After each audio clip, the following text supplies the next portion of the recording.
भिन्न के प्रकार क्या हो जाता है, टाइप्स ऑफ फ्रैक्शन कौन कौन से हैं हमारे पास। हमारे पास पहला हो गया प्रॉपर फ्रैक्शन या इम्प्रॉपर फ्रैक्शन, उचित भिन्न अनुचित भिन्न। अब दोनों में फर्क क्या है, उचित क्या होता है, अनुचित क्या होता है।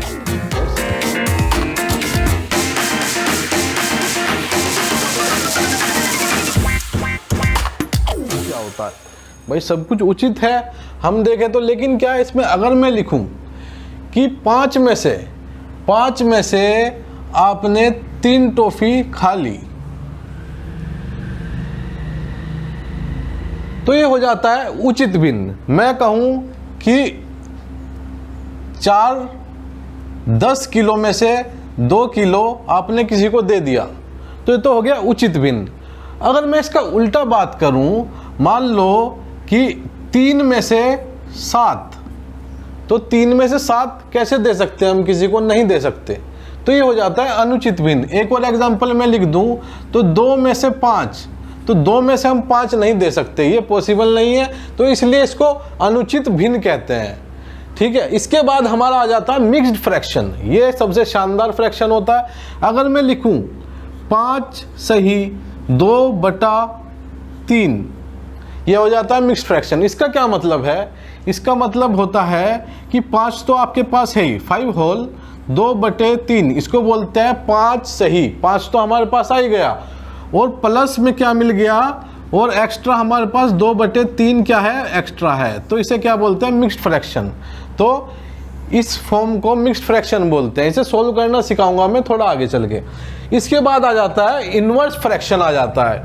इनवर्स फ्रैक्शन पे क्या डायरेक्ट सवाल है कई बार, तो इनवर्स फ्रैक्शन व्युत्क्रम भिन्न क्या हो जाता है। अगर मैं लिखूं कि 3/8, तो इसका व्युत्क्रम क्या हो जाता है, इनवर्स क्या हो जाता है, इसका जो इनवर्स हो जाएगा वो क्या हो जाएगा 8/3। सिंपल है, अंश और हर अपनी जगह बदल लेंगे, न्यूमरेटर और डिनोमिनेटर उल्टे हो जाएंगे। अगर मैं अगले की बात करूं, अगला जो हमारे पास टाइप है वो है कॉन्टिन्यूअस फ्रैक्शन।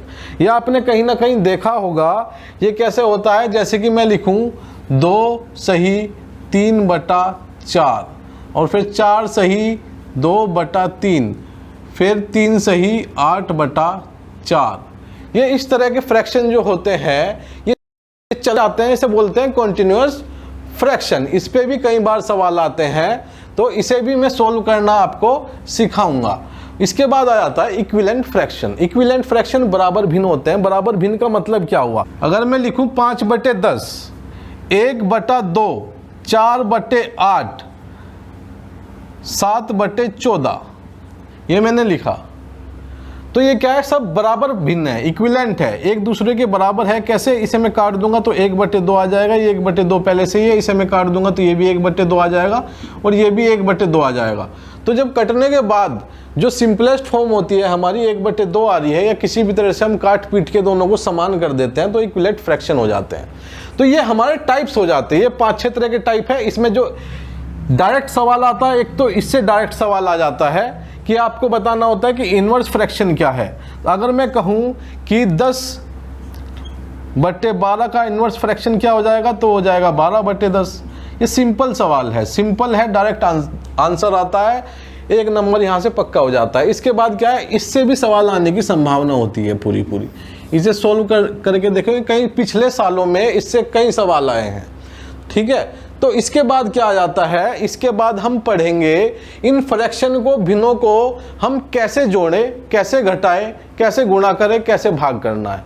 तो ये हम सीखने वाले हैं। शुरू करते हैं।